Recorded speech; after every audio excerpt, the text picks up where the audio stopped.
Hey, what's up guys? Dylan here from Till Last Credit, and today I'm going to be doing a game review for Injustice 2. So, as a DC fan, I was obviously excited for Injustice 2 from the get-go. I love the first, mainly due to its fantastic story, and though overall Injustice 2 does a lot that's better than the first, it also does a lot that's worse. To start with the positives, I'll say the gameplay is incredible. The combat system is fluent and all the characters, save maybe Deadshot, feel mostly equal and not so overpowered but different in their own way. Injustice 2 doesn't feel near as stiff as the first did in its combat. The combos and movesets are swift in style. The gear system is one of the many new things to come on in Injustice 2, and it's one of the big parts of what makes the game so great. The gear system keeps you coming back. It gives you the incentive to play as other characters other than just your main. This is something the first didn't do, though at the time when the first came out, this wasn't a criticism towards it, it's just something the 2 did better than the first. The gear system feels nearly endless with so much customization to choose from. In addition to make you look cool as hell, it also gives you points to add on to your stats for defense, health, etc. The character models in Injustice 2 are beautiful. NetherRealm is taking after the likes of Naughty Dog with their character designs. Speaking of design, the graphics are glorious in places. All the stages and characters, as I've said, look beautiful, but for some reason things like fire, smoke, and explosions in the story mode look horrid. They look like something out of a PS3 launch day game, but more on the story later. To talk about the stages a little bit more, they're so much better than the first game. They're all sculpted with obvious care, and some even have events taking place while you're fighting. The stage transitions are not near as over the top as they are in the first game and work a lot better.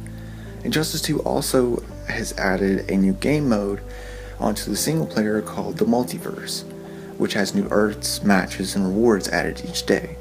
It's a fun thing to play if you're tired of getting spammed by people who main Deadshot, or if you just don't have PS Plus, Xbox Live, or whatever online gaming service. But one of my big negatives towards the online are the servers.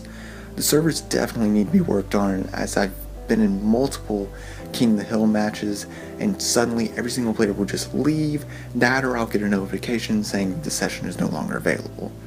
I've experienced this 3 or 4 times now, and I hope it gets fixed in the future, but this is just one of those problems that games have at launch, so I'm confident it'll get fixed. My main negative of Injustice 2 is the story.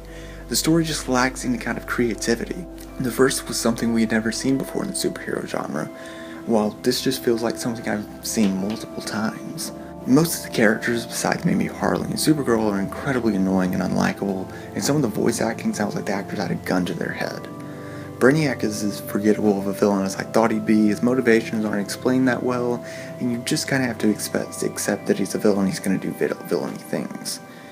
Then Brainiac is pretty much just forgotten about and thrown out the window during the last 20 minutes. Though those final 20 minutes or so are what I wanted the game to be, it's stupid that Brainiac has basically no lasting effects, and the entire first 3/4 of the game are forgotten about so Batman and Superman can throw down. And also, after Brainiac is taken care of, it doesn't explain what happened to all the other superheroes like Wonder Woman, Aquaman, etc. But before I get into ranting, I'll stop myself and just say that the story, in my opinion, is highly disappointing coming off the epic that is the first game. Though Injustice 2 lacked a lot of initiative and creativity in its story, the gameplay, online modes, and pure fun I had playing this game make up for it. Though I don't know if it's worth the full $60, $100 if you want the Ultimate Edition with the Season Pass, I definitely recommend picking it up if it's on sale, or if you have a few games traded in GameStop. Anyways guys, thank you for watching this review. I'm Dylan, and I'll see you next time on Till Last Credit Podcast, or whatever I'll be doing on this channel. See you later.